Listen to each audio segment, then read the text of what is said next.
Buying a home is one of the biggest decisions that you're ever going to make, and choosing the wrong place or making costly mistakes can turn your dream into an absolute nightmare.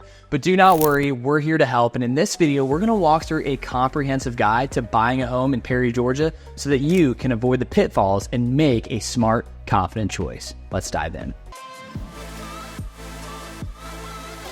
So first and foremost, anytime you're looking to buy a home, you always want to look over the local area, check home prices, get pre-approved and all of that kind of stuff. But if you're looking at Perry specifically, you most likely already love the area. Just like me, it's one of my favorite cities here in the Middle Georgia area, and I was even a police officer there for quite some time.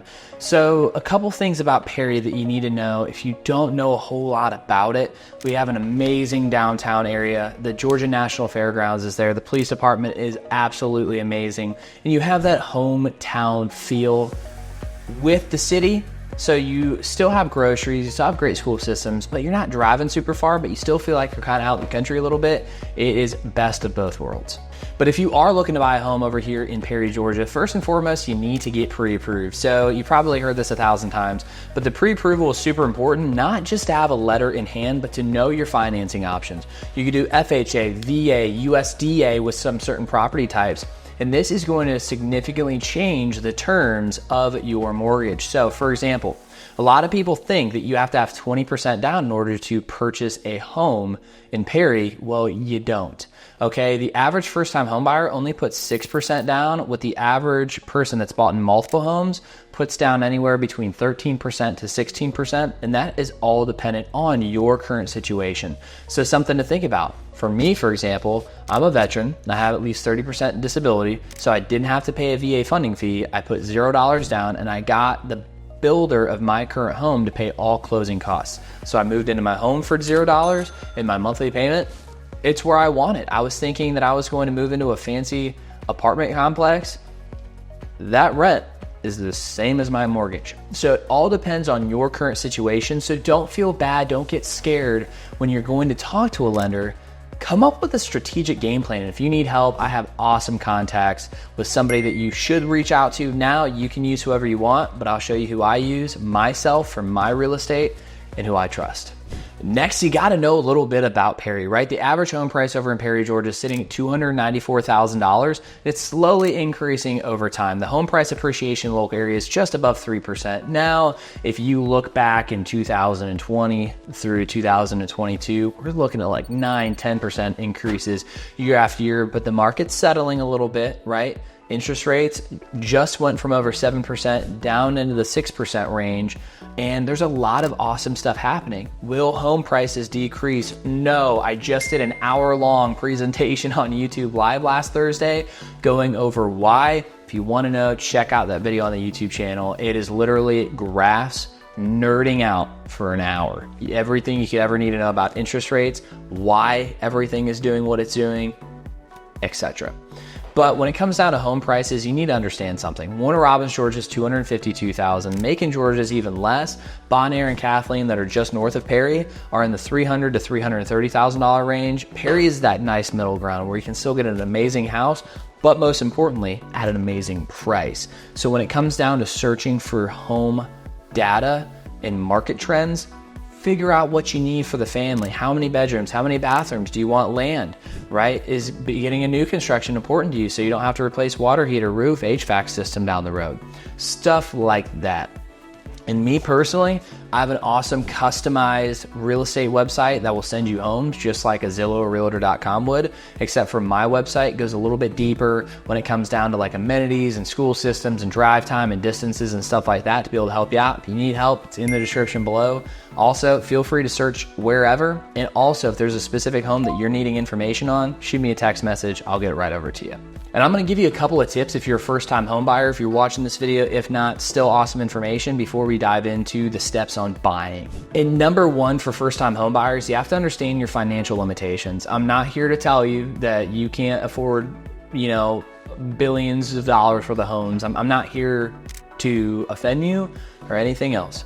I just know in our current economy, food is expensive, right? Activities and entertainment is expensive. Every single thing has gotten more expensive. I don't want you overbuying on a home and then all of a sudden you spend all of this money and you're trying to scrape by to get through the month.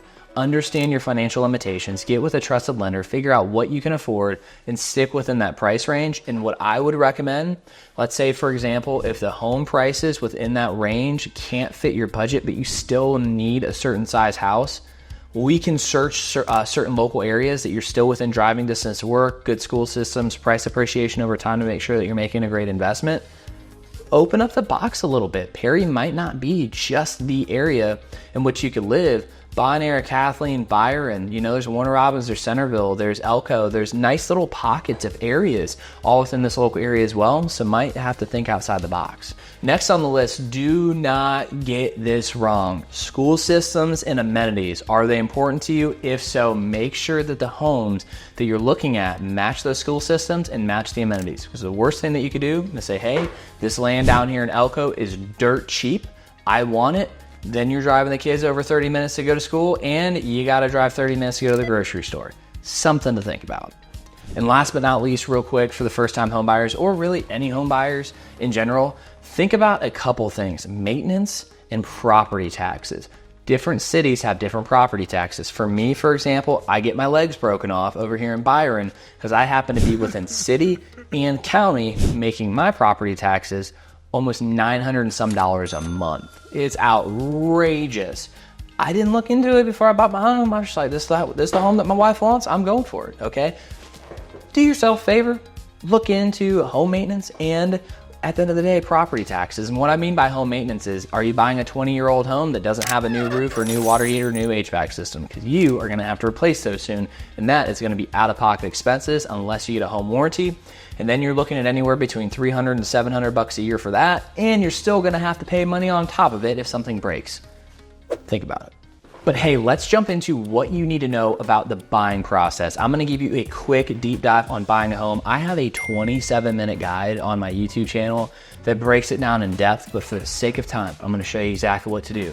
Pre-approval, figure out exactly how much you can afford and get the absolute best terms for your loan possible before you even start looking, okay? I understand when it comes to lenders, they're gonna say, I need a property address. Give them a property address and figure out the area that you wanna live in, and then try to get the absolute best deal and best terms possible from day one. Next on the list, we need to start searching for homes.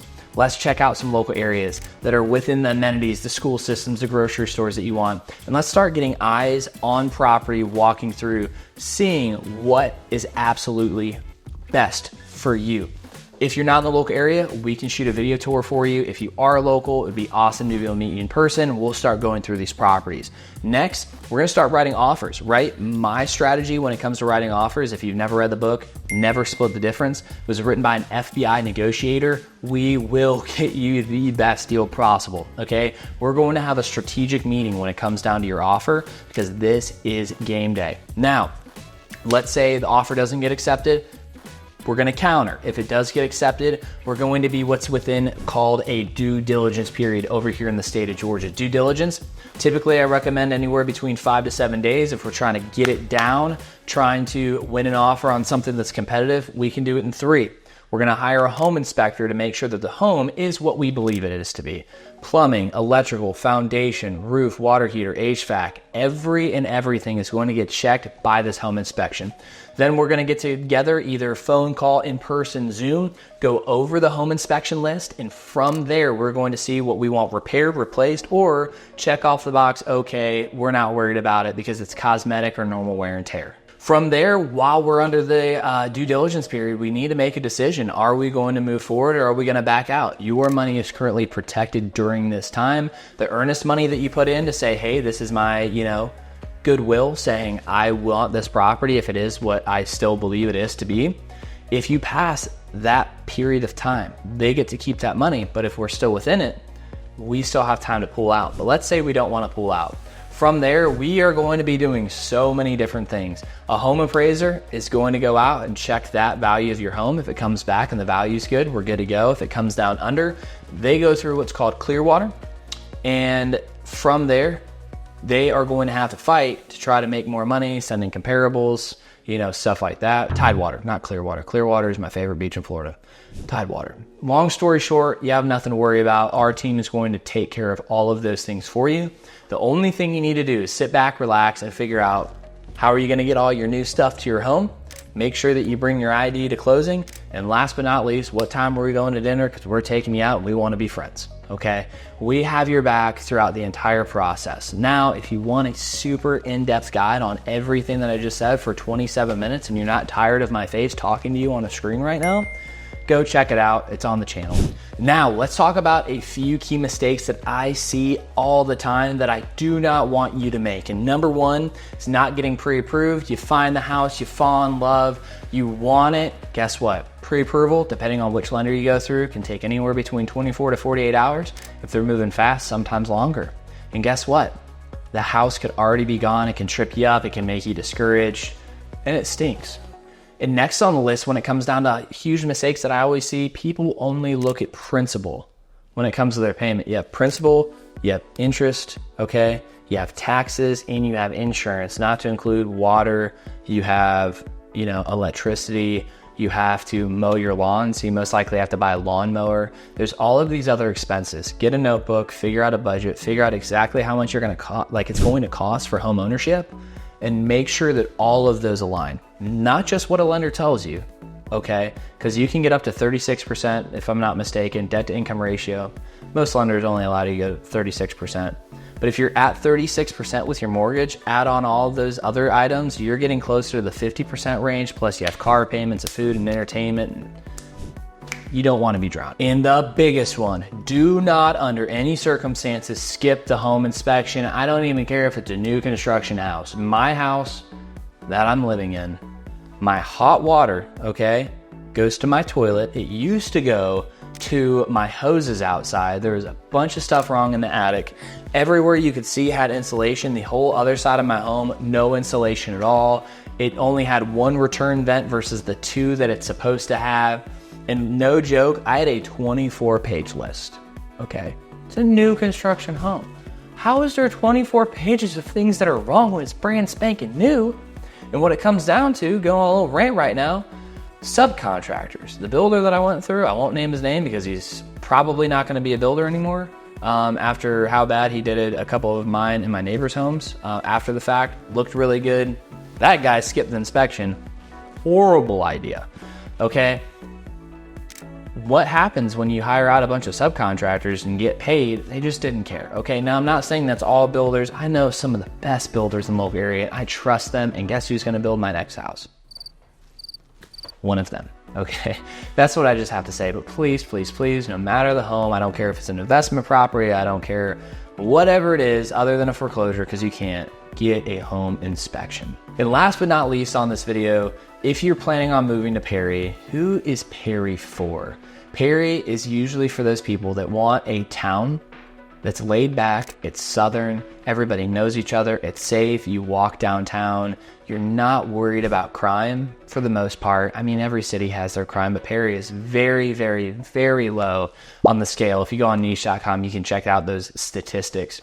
And overall, it's just somebody that wants that small country feel without the big city traffic. And that is why I love Perry and why I think you should as well. And there's so much to do in Perry. I'm the host of an Emmy-nominated TV show. It's called Selling Perry. It's the American Dream Network. And I currently, every other month, go and film all over Perry, specifically with business owners and restaurants and places that I like. So if you continue to watch the channel and you subscribe, you're going to be seeing more and more content coming out of Perry. And if there's anything we can ever do to help serve you and your family, first of all, if you've watched this video for this long, thank you for watching our channel. If there's anything that we can do, like I said, we're here for you. We got your back for life. If you need anything, shoot me a text. Want to play pickleball sometime? Shoot me a text. We'll go jam out. See you on the next video. Also, if you want to see what a home tour in Perry looks like, check out this one.